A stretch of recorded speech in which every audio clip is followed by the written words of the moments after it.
In this session, we are going to discuss the factors that can affect the equilibrium.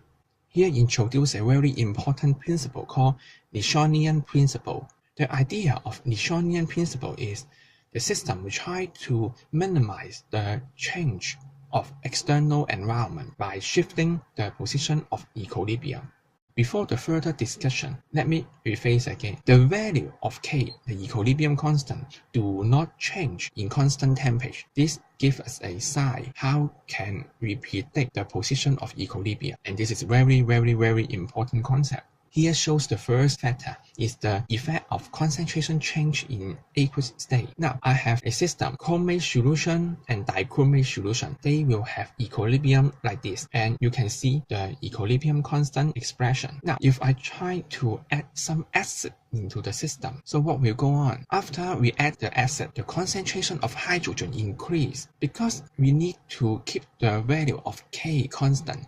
That means the value or the concentration of dichromate and chromate should be changed in order to keep the value K constant. Here shows Newtonian principle mentioned we should minimize the change. How can we do it? We can consume excess acid as possible.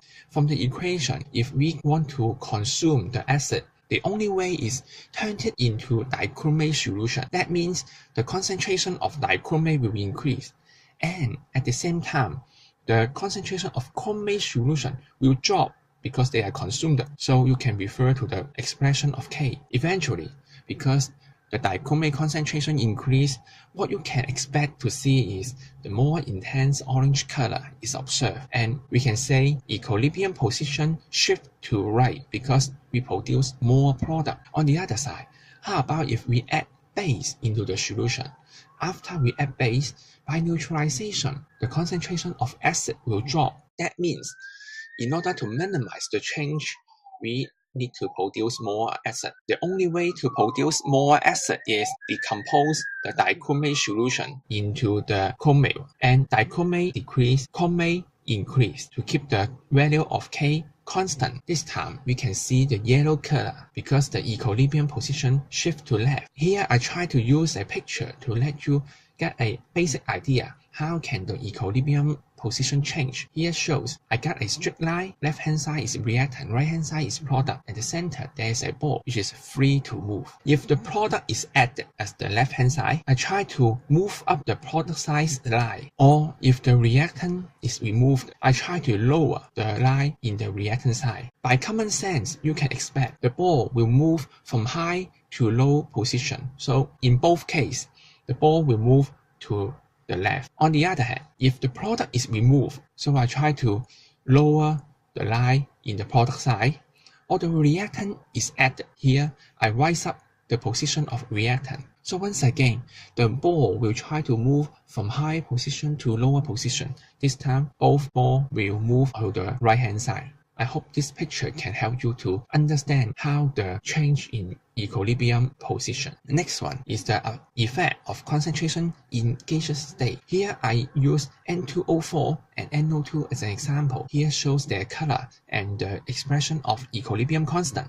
Now this picture is very important, so please pay attention. For the blue one is N2O4. As I start from the left hand side, so the concentration of N2O4 keep dropping until the equilibrium position achieved. At the same time, the concentration of NO2 rise up in concentration and keep stable after equilibrium position is attained. Here I use two arrows to represent the change. Their ratio are 1 to 2. This ratio can obtained from the chemical equations. They are coefficients 1 to 2. This is very important technique because from the graph portion of increase and decrease, we can predict or guess their coefficient ratio in the chemical equations. Now, if I add extra N2O4 after the equilibrium is achieved, so once again, we need to minimize the change. The only way to minimize the change is to turn extra N2O4 into NO2 to keep the value of K constant. That means we produce more NO2. In the observable change, the system becomes parallel first because we add more and more N2O4. After a while, the new equilibrium state achieved. The system becomes darker brown in color because we have extra NO2 produced. If you want to predict the direction of reaction by using reaction quotient, now this time you can see after we add N2O4 into the system, the value Q becomes smaller than that of K. So lead forward reaction is expected and the equilibrium position shift to right. Here shows the graph. On the left hand side, just as what you see in the last slide. After equilibrium achieved, put extra N2O4 into the system. Now you can see the concentration of N2O4 increased vertically because I add the N2O4 directly to the system. Then net forward reaction undergoes. That means the N2O4 keep on decrease or keep on decompose until a new equilibrium state achieved. At the same time, the concentration of NO2 keep increase, but not as sharp as the N2O4. It increased gradually. And once again, their change portion is in 1 to 2.